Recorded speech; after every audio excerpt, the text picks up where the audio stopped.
Hello and welcome to this video from zonalaudio.com. Today we have another video on drum group bus processing. There has been several videos on this topic, or at least skirting around it in many of the videos. It really is a fundamental technique for getting professional sounding drums. This is an excerpt from a one-to-one tuition session with a producer called Decibel Place. He came to me with some tracks and was looking for some mixing advice. He actually uses Logic Pro as his DAW, but this example is done in Ableton, and to stress the point that this technique is usable in any DAW and with any relative plugins.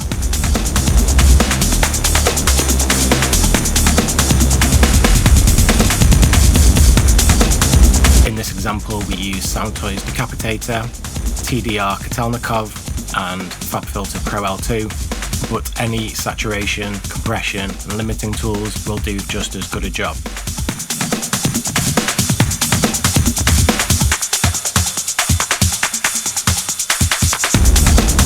Tracks came to me sounding nice, clean, good mix, however was just lacking something a little bit more powerful and expressive in the drums. After looking at the project, I could see that the drums, although grouped, weren't processed together, so we looked at certain techniques to get the drums sounding more full, more forward, more groovy, more punchy and more professional. The track is actually still being worked on and is part of a forthcoming release. I will put the link to the producer's socials in the description. For now, we'll get on with this one. I hope you find it helpful, useful, entertaining or informative in some way. If you do, please give us a like and subscribe and we'll get on with the video. Cheers.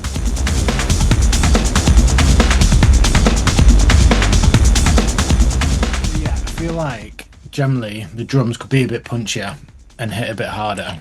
So what I would suggest, because at the moment it doesn't look like you've got any processing on the group, but you've already got them grouped together in a bus, so you can just begin. Now I'm probably going to use plugins that you don't have, but you will have plugins that do the same thing as whatever plugin I'm doing. So this process is pretty transferable, and ultimately what we're looking to do is like squash the drums a bit and just take away a little bit of dynamic range and pull up some of the lower bits so that overall they're a bit more punchy, and I think that could really make the whole track sound a bit more crisp, which kind of links back to what I was saying about that last track. I thought maybe like the high end could have been a bit more forward, and yeah, when thinking about that, I don't think it's a good thing just to go, okay, let's increase it decibel wise. Like maybe we can bring it together in a way that's going to really benefit the sum of the audio. So sorry to interrupt. This plugin now, what kind of plugin is it? Is it like a saturator or? Yeah, it's saturation plugin. Yeah. Okay, because I've got my own, so I might just like do this in time with you actually. Yeah. Do you know Fresh Air by so I'll keep up with what you're doing. So drums.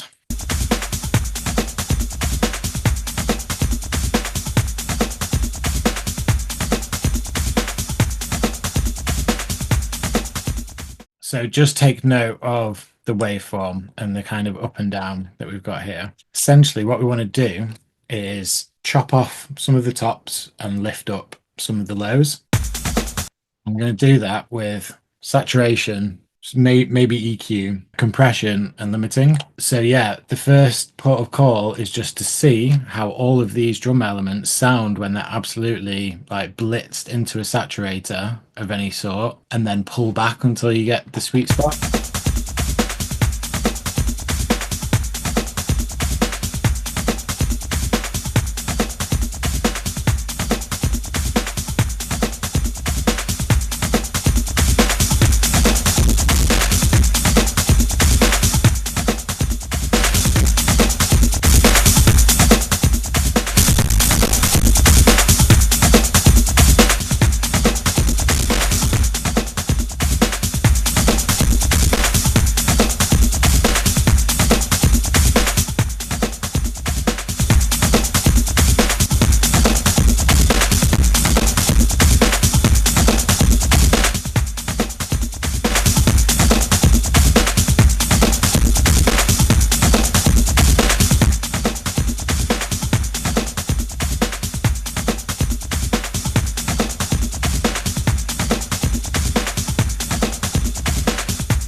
Okay, so that's given it a nice bit of punch. It's very high on the drive, but then I've brought it back to 50% dry wet.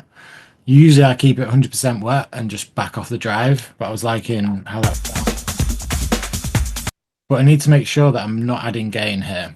So what I'm going to do is aim for around -10 dB.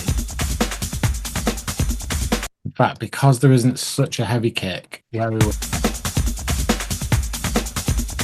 Okay, so -4.8. So let me just put, yeah, because I'm just remember you're not like necessarily familiar with Ableton, but I am looking at this peak readout here. So when I press play, I get the peak readout and it resets every time. So when I then turn this on, we get the new peak readout.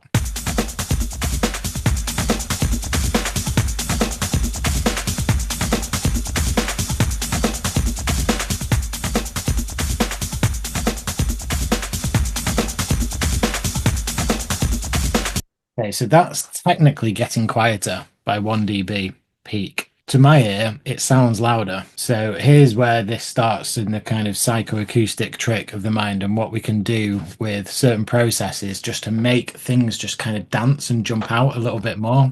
So because of that, I'm happy to take this auto off and give a tiny bit more output here. So I'll give it 1 more dB of gain because it's taking away 1 dB.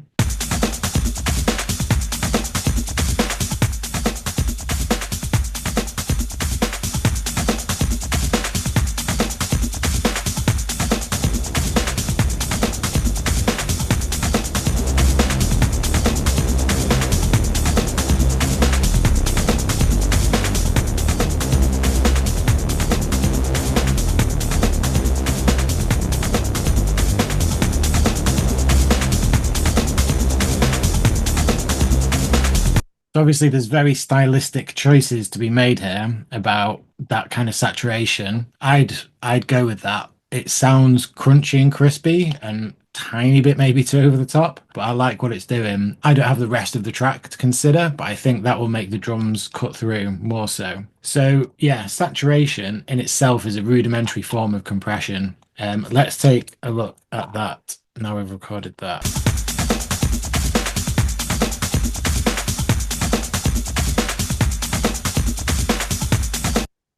So to compare these two waveforms now, you can see you can see that thing taking hold that I said of lifting up the lower parts and slightly chopping off the higher parts. And basically that's just one process. You can go a lot further with that. So in fact, I was going to use the FabFilter compressor, but this is a free plugin. So I would recommend grabbing it. It's a mastering compressor, but it's free. There's a paid version, but I've not even found the need for that. So it's not perfect for dealing with drums, but it has this delta button, which is why I was going to go to the FabFilter one initially. But as this is free and you can grab it yourself, you can try this at home. So the delta button gives basically the opposite of the signal and essentially shows us kind of what a compressor is doing. So for this, we want to set it to quite a high ratio. Let's go 7. Let's go all the way. So normally a digital compressor will go up to infinity or whatever. This is mastering. You never even want to go that high. But yeah, it's limited to 7, which for drums is going to be good. I won't go into like the full functionality of it, but 2 release time.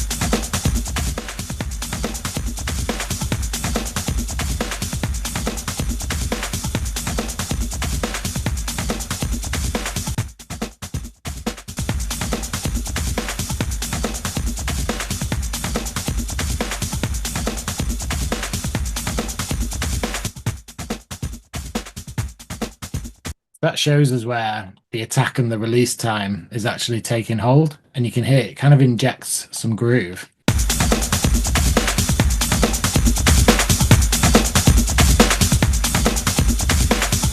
But that's turning it down significantly, so we can use the makeup gain. Oh.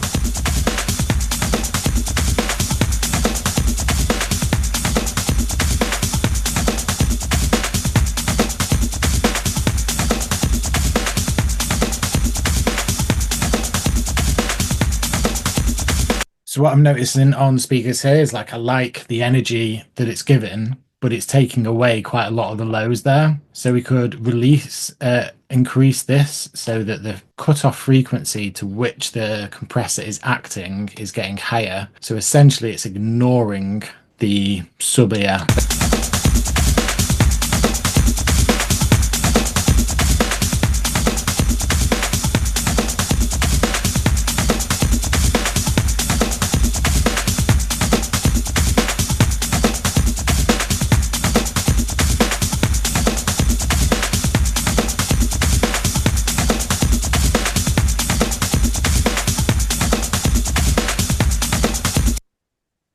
Then I might want to put some of that low end back in with a EQ. And I'd personally like be tempted to do it dynamically. And then finally, punch it into a limiter a little bit. So on Pro 2, when I increase the gain and hold down the Alt key, it changes that output as well. So say my drums were going to be about -7, -8, set that output to be around there. And then basically steal a dB of gain.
So one thing I'll just say about my little listen back there, that snare, it sounds sick.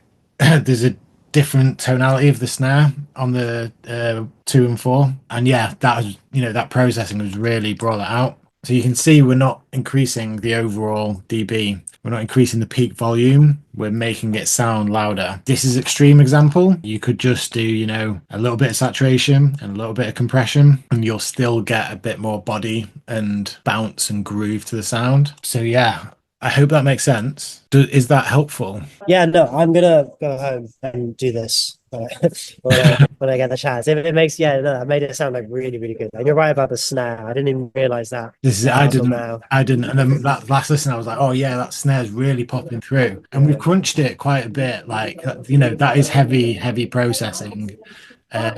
Great for techno and yeah, getting just, putting that kind of process on a 909 kit can really bring it to life and get that, the way elements are getting kind of pushed down and coming sucking back up and that kind of thing.